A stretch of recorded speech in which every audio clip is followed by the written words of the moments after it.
அஸ்ஸலாமு அலைக்கும். இந்த கீரையோட மகிமை தெரிஞ்சவங்க கண்டிப்பா இதை விடவே மாட்டாங்க. அப்படி ஒரு கீரையோட ரெசிபி தான் இன்னைக்கு பார்க்க போறோம். அதுக்கு ஒரு குக்கர்ல கொஞ்சமா நல்லெண்ணெய் சேர்த்துட்டு, எண்ணெய் காஞ்சதுக்கப்புறம் கொஞ்சமா சீரகம் சேர்த்து பொரிய விட்டுறலாம். சீரகம் நல்லா பொரிஞ்சு வந்ததுக்கப்புறம் 10லேருந்து 15 சின்ன வெங்காயம் பொடியா கட் பண்ணிட்டு சேர்த்துக்கோங்க. கண்டிப்பா இதுக்கு சின்ன வெங்காயம் சேர்த்தா தான் டேஸ்ட் நல்லாயிருக்கும். பெரிய வெங்காயம் முடிஞ்ச அளவுக்கு ஸ்கிப் பண்ண பாருங்க. வெங்காயம் ஓரளவுக்கு லைட்டாக வதங்கி வந்ததுக்கப்புறம் நம்ம கீரையை சேர்த்துக்கலாம். கீரை வந்து நான் மணத்தக்காளி கீரை தான் இன்றைக்கி எடுத்திருக்கேன். நல்லா 2-3 தடவை அலசிட்டு சேர்த்துக்கிறேன். இலை கொஞ்சம் பெருசாக இருக்க மாதிரி நீங்கள் ஃபீல் பண்ணிங்கன்னா கட் பண்ணிட்டு கூட சேர்த்துக்கலாம். நான் வந்து அப்படியே தான் சேர்த்துக்கிறேன்.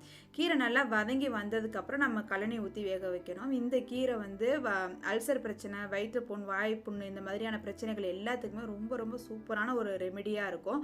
கண்டிப்பாக இது கிடச்சிச்சின்னா மிஸ் பண்ணாமல் ட்ரை பண்ணி பாருங்கள். செம்ம டேஸ்ட்டாக இருக்கும். பிள்ளைங்களுக்கு இது சின்ன வயசுலேருந்தே நம்ம கொடுத்து பழக்கிட்டோம் அப்படின்னா நமக்கு எப்போல்லாம் கிடைக்குதோ அப்போல்லாம் நமக்கு அட்லீஸ்ட் மந்த்லி ஒன்ஸ் ஆகுது நம்ம பிள்ளைங்களுக்கு கொடுத்துக்கலாம். வீட்டில் எல்லாருமே சாப்பிட்றது ரொம்ப ரொம்ப நல்லது. இப்போ கீரை நல்லா வதங்கி வந்துருச்சு. இது கூட அரிசி கழுவின கழனி தண்ணி சேர்த்து நம்ம வேக வச்சுக்கலாம். கீரை மூழ்கிற அளவுக்கு நான் கழனி தண்ணி சேர்த்துக்கிறேன்.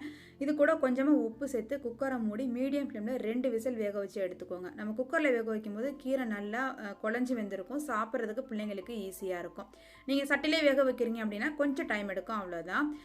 இப்போ கீரை நல்லா வெந்துருச்சு. இது கூட நல்லா 1 கப் அளவுக்கு தேங்காய் பால் சேர்த்துக்கோங்க. தேங்காய் பால் சேர்த்ததுக்கப்புறம் உப்பு தேவைப்பட்டால் சேர்த்துக்கோங்க, இல்லைன்னா விட்டுருங்க.